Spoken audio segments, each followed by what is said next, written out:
Hello, my name is Tommy Crane with the Radcliff Fire Department, and this is the 411. Today we wanted to talk to you about a lot of, basically it's holiday safety. October, November, and December are very busy months. A lot of things going on. It's, fall is here, then the first part of winter, a lot of celebrations. And then for us in the fire service, October is very important because it kicks off Fire Prevention Week. And with Fire Prevention Week, the theme for this year is Know the Sounds of Fire Safety. And basically, the two main components of that is the smoke alarm and carbon monoxide detector. So we want to make sure that everybody knows those sounds, that they understand what those sound like. So while we're here, I'm going to test and show you the difference in the sound.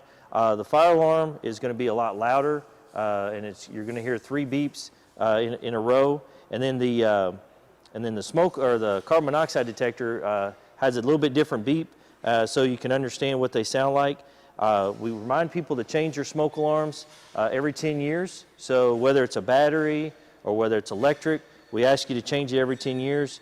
It's important to make sure that you're checking your smoke alarms and your carbon monoxide detectors. If you have a house that has an attached garage, you have a fireplace, or a propane or natural gas furnace. Those are important reasons to have a carbon monoxide detector. And of course, every house needs to have smoke alarms. So because carbon monoxide, you can't see it or smell it. And the importance of the smoke alarm is that when you're asleep, you're not going to smell the smoke in time to get you up and get you out of the house. So it's important to have those 2 devices in there. So we're gonna test them so you can hear the sounds and see what they sound like. So, and it'll go in a sequence to do the smoke alarm and then the carbon monoxide. Fire.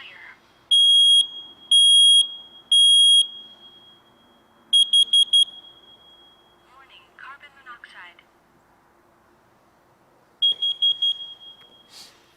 All right, so make sure that you're checking your smoke alarms, carbon monoxide detectors, make sure that they're up to date. And the other thing too is make sure that everyone in your house knows your fire escape plan. Everyone in your house knows the safe meeting place. And that's very important, especially with the holiday season when you're going to have people that are maybe visiting, that come from out of town. Just make sure that everyone in your house knows that fire escape plan. The other thing with the weather cooling off, and people like to, maybe they don't want to turn their furnace on. Maybe they still want to knock the chill off the room. The other thing to remember is with space heaters, make sure that your space heater is clean. It's in good condition. The cord is in good shape. Make sure that we recommend having one that has a tip over protection. So if it tips over, it's going to shut off like this one does. Make sure that you keep a 3-foot barrier or a 3-foot clear area around your space heater as well. Now also remember that space heaters and extension cords do not mix, and space heaters and power strips do not mix. So a space heater needs to be plugged right into the outlet when you're using it, so make sure of that as well.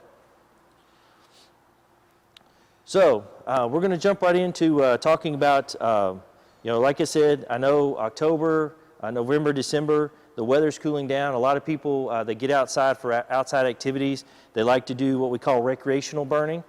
So it's a great time for, small campfires, to start a fire in your burn pit. So just some things you remember. We always recommend making sure that if you have a burn pit or a fire pit in your backyard, make sure that you keep it at least 15 feet away from your home or any kind of overhangs or trees or bushes or anything like that.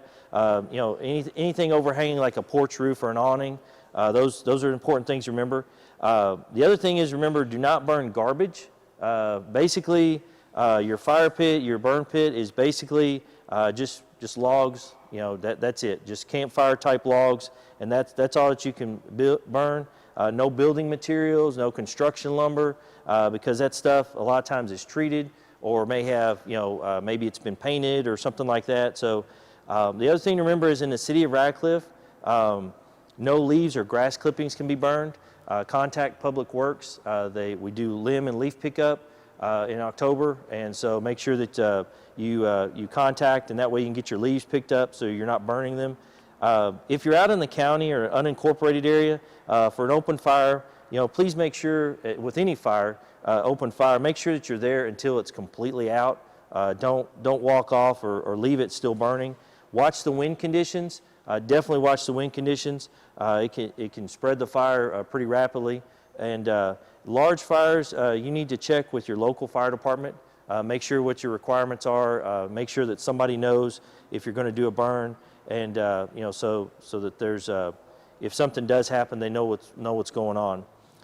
Real quick to follow up, finishing up October, Halloween. A lot of people will decorate on Halloween. It's actually almost as many people decorate for Halloween nowadays as they do for Christmas. So remember, when you're decorating for Halloween, when you're plugging in lights, just like Christmas time, make sure the light strands are in good condition. There's no frayed cords. Don't plug in more than what the manufacturer tells you. Your older incandescent lights, you can only usually plug about 3 strands in. With LED lights, you can plug in more strands in a row, in a series. So make sure that you're checking those, what they allow. Make sure that if you're going to use it outdoor, that it is an outdoor rated type of light or decoration. That's very important as well. When you're setting up your jack-o'-lanterns, your corn stalks, your hay bales, your straw bales, make sure that you keep them away from sources of ignition. Your jack-o'-lanterns, we recommend, instead of using candles like you did in the old days, use LED lights to actually illuminate them. And then make sure all those items are not blocking a path of egress or things like that. When you go trick-or-treating, make sure to try to wear bright clothing. Maybe a lot of times they'll have like little LED flashing lights that you can put on, and always walk as a group as well. All right, so let's jump into Thanksgiving. So for most people, the kitchen is the heart of the home, especially during get-togethers and during the holiday season. You bring that family recipe, the green bean casserole, things that you're not going to have all the time, that special cake or special dessert that somebody makes only certain times of the year. And everyone likes to be a part of the celebration. Everybody likes to be a part of the preparation. So some things to remember is Thanksgiving is a peak day for home cooking fires. It even surpasses Christmas Day and Christmas Eve. So it's the #1 day for home cooking fires. In 2018, U.S. fire departments responded to an estimated 1,630 home cooking fires on Thanksgiving Day. So that's quite a bit. And cooking equipment was involved in almost half of the reported home fires during that period. So some important things to remember. As always, stay in the kitchen when you're cooking. When you've got anything on the stovetop, if you got things boiling, cooking, everything like that, make sure that you stay there. Stay in the home when you're cooking your turkey. If you got it in the oven, you're cooking it, you've got it on a timer, we still want you to stay there with it and stay there. Make sure that that you keep it. You're keeping an eye on it. We always remind people, keep children away from the stove. We tell, just like we talked about, making sure space heaters have a 3-foot radius protecting them. Keep children and pets 3 feet away from the stove and the oven. Make sure that the children stay away from hot foods and liquids. A steam or a splash from vegetables, gravy, hot coffee, can cause serious burns. Make sure that the kitchen area is kind of free from like pets, toys. Try to keep anything that might be lying on the floor. Keep that clear of the stove areas, especially. But just kind of keep the kitchen area clear of all those trip hazards. Make sure that any like electric cords for crock pots or food warmers, coffee makers, any of that kind of stuff, that they're up on the counter, away from where a child can grab them and pull them down. Even better, have activities that can keep the smaller kids busy, help keep them out of the kitchen, games, puzzles, or books. Have them in another room. But kids do want to be involved. So in those times when you want to involve the kids with the preparation, find things that are age appropriate. There are things like small kids, like 5 and 6 year old. They can help get the ingredients out of the refrigerator. They can help measure and mix the ingredients together in a bowl. They can pour cool liquids into a bowl. They can help mix, wash off fruits and vegetables. For the older kids, when you get into 8, 9, and 10, they can help open packages. They can help spread frosting, peel vegetables. measure ingredients, set the table. So there's a lot of things, a lot of opportunities. And as the children get older, if they're helping cooking, just make sure that they're being safe. They want to help cook, help prepare. Just make sure that just remember those general safety rules in the kitchen. So talking about Thanksgiving, turkey fryers are in the past few years, frying a turkey at Thanksgiving has been a big deal. So we have one. We were going to do one of the big displays and show you what happens when you put a frozen turkey in the hot oil, but we decided not to. But we do want, just visually, we want you to kind of look and just make sure. Reminder: keep outdoor fryers, keep them off your decks, out of your garage. Keep them a safe distance away from trees and other structures in case there is a mishap. Make sure that your turkey is thawed and dry before cooking. We know that water and hot oil do not mix, so that's very important to remember. So make sure that your turkey is thawed and dried before you try to put it in the pot. Make sure that your oil is at the recommended level. Don't overfill your pot. This one here actually has has the lines for you to look at for your minimum and maximum amount of oil that you're going to put in there. So you want to remember that, so that because remember, when you're putting that turkey in there, the weight of the turkey is going to displace the oil. So if the oil is already hot and it's and you put that cold turkey in there, it's going to risk bubbling over. So you have the danger there. The other thing is make sure it's on a nice level surface, just like a grill. You don't want to put it on a hillside. You want to make sure the surface is nice and level. You want to keep, like this hose is actually about 2 feet long, so you want to keep about 2 feet between your propane tank and your cooker itself. So there's that distance. Just like we tell people when they're grilling, keep kids and pets about 3 feet away, so that this area is clear. You also want to remember that this can easily be knocked over. So if a child is running through playing, or a pet comes running through, I mean, we've got a chocolate lab. She's about 80 pounds. So when she comes running through, she could easily knock this over. So we want to make sure that we keep kids and pets away even after you're done cooking, because this is still going to be hot. So that's something very important to remember.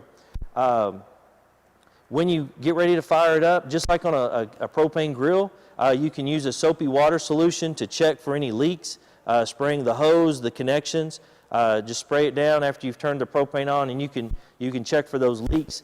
So we remind people of that with grills. We also remind them for using your turkey fryers. Follow the manufacturer's instructions. That's the best thing. It's what we tell people on just about everything that we remind them. The manufacturer has done tests before they sell it, so make sure that you follow their instructions. We recommend wearing goggles to help for the splash when you first put in case there's any splashing when you first put the turkey in there. Wear some oven mitts to protect your hands and your arms, and even consider having a ABC fire extinguisher, a small home fire extinguisher close by. Do not try to spray with water. If there is a fire, the water will, just like a grease fire on a stove, the water will push that oil and the grease, and it'll just actually spread the fire and actually make it worse. So we don't want to do that. NFPA actually recommends opting for what they call Oilless Fryer. I've never seen one of those, but they recommend using those. They said it actually uses infrared heat rather than oil to cook the turkey. So I've never seen anybody use one, but like I said, for frying a turkey, a lot of the same things that we remind people for kitchen and grill safety kind of goes hand in hand with that. Okay, so those are some things to remember. All right, moving on to Christmas safety. Okay, and I know a lot of these things we've talked about in different separate videos and things like that, and separate interviews, but we wanted to just kind of put everything together. We know, like I said, this is a busy time. Everybody is gathering with family. They want to decorate. When you're choosing your Christmas tree, we showed in a video last year about your Christmas tree. Make sure that it has fresh green needles. They don't fall off when you brush them with your hand. Before you're placing it in the stand, if you've gone out to either cut it or if you've actually purchased it from a tree farm, cut 2 inches off the base of the trunk, so you've got fresh that fresh trunk that's going to absorb that water. Make sure that you add water to the tree stand daily. Don't let it go without water. It will drink up a lot of water when you first plant it in there. So definitely check it a couple times that first day. Make sure the tree is not blocking an exit or too close to an exit. We always remind people, keep those exits clear. Use lights that are listed and labeled with an approved, like UL, somebody like that, and make sure that you don't use like anything like candles or anything to decorate your tree. Make sure that you keep things like candles. Keep candles away from your tree. Don't put it too close to a fireplace or any other heat source. Even if it's a live tree, even keep it away from your heating vents, because that air movement could help dry it out more. So try to keep it away from there. When you're decorating around your house, inside and outside, make sure that you're using lights and decorations that are approved and recommended for indoor and outdoor use, whichever situation you're using, because that's how they were tested to reduce that fire and electrical hazard. Replace strings of lights that have worn or broken cords. I had to do that last year. I had a strand. They still would light up, but the cord was damaged, so there was actually some bare metal showing. So we went ahead and got a new set to replace those. So make sure you're checking those cords, making sure that you're plugging things in the way they're supposed to be. When you're hanging the decorations, use plastic hangers and hooks. Don't use metal. Don't use like little tack nails or little metal hooks. Use the plastic so there's not that abrasion on your insulation for your cords. Always turn your Christmas tree lights, your decorative lights off before leaving home or going to bed. Some people will put them on a timer. That's helpful too, so you don't have to worry about unplugging them and turning them off. You can actually just have a timer set, so that works as well. Do not put your cords or decorations in passive egress, and don't cover them up with carpets because you're afraid there'll be a trip hazard. Try to find a place that you can plug them in to the side. Some things we also want to remind you is check the condition of your cords that you're going to use. As you can see, this cord here had a loose connection. Something was plugged into it, actually was loose, and it started to arc a little bit, and I actually had some damage down here as well. So we want to make sure that our cords are in good shape. They're good, they're solid. All the prongs are in place. As you can see, this one that we cut off another power strip, the ground prong was broken. So make sure if you're going to use the cords, make sure everything is in place and in good shape. Everything's, there's no loose connections or any bare wires. And make sure, like I said, if it's supposed to have 3 prongs and one's broken off, it will still supply electricity through it, but it's not going to have that grounding safety. So make sure that it's grounded safely, and don't try to put this cord into here and try to make it fit. A lot of people do that and bend this back, or they'll just tear it off so they can make it fit. Like I said, it will still flow electricity, but it's not going to have the ground and the safety that it's supposed to. Another thing to remember is when you're decorating, be careful with plugging things in behind chairs and couches and pieces of furniture. In the case of this little swivel multi-plug adapter, it was placed behind a piece of furniture, and the piece of furniture was shoved up against it, and over time it actually pushed enough that it made a bad connection and actually started to arc there. So you got that as well. So remember, when you're plugging things in, just please be careful with them, be safe, and remember that when you're getting your decorating. Like I said, I know a lot of people decorate for Halloween now, almost as much. They put as many lights and decorations out as you do for Christmas. So the same Christmas rules apply to Halloween decorations. If you're going to use lights or anything around your straw bales, hay bales for decoration, make sure that you're careful because that straw is really dry and will start a fire in a heartbeat. So we're going to finish up with candles.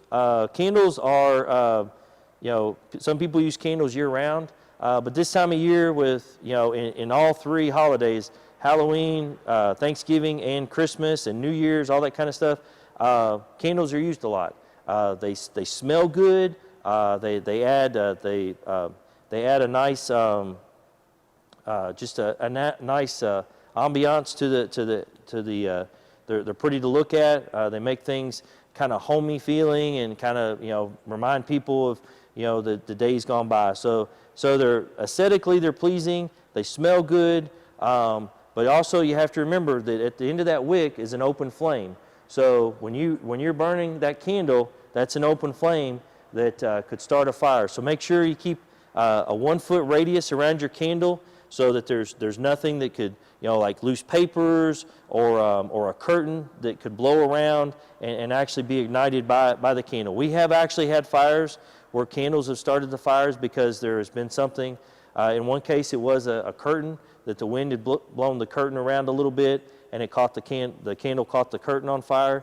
The other thing to remember too is, when you're lighting the candles, a lot of times the kids may be watching. So never leave children alone in a room with a lit candle because they might be curious. We don't want them to pick it up. We don't want them to knock it over.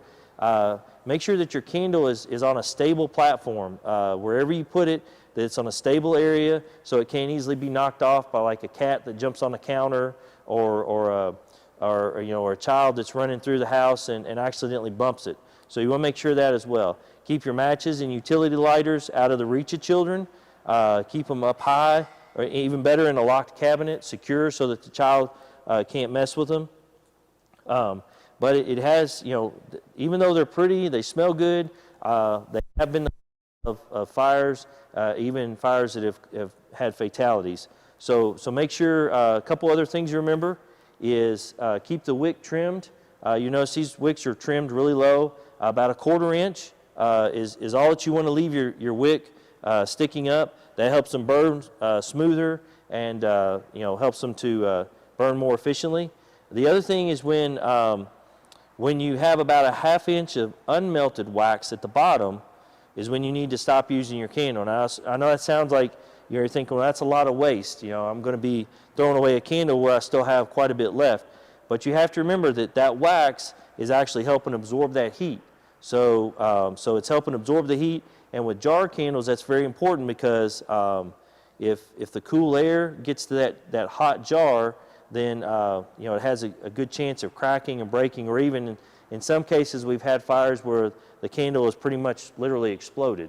So we want to make sure that we have at least a 1/2 inch of wax in the bottom, unmelted wax at the bottom, so like I said, so it'll help absorb that heat. So I know that was a lot of information to cover. We really wanted to, like I said, with it kicking off the holiday season, fire prevention week, fire prevention month for us. We just wanted to make sure that everybody, had some ideas of fire safety. You're going to have a lot of, during the holidays, a lot of people have family over. Like you said, we want to make sure everybody knows the way out of your house if there's a fire. If it's grandma, she's in from out of state and she's visiting with you, make sure that she knows where the safe way out. Okay. So thank you very much. Thank you, and hopefully this has been educational for you. And this has been the 411 with Radcliff Fire Department. Thank you.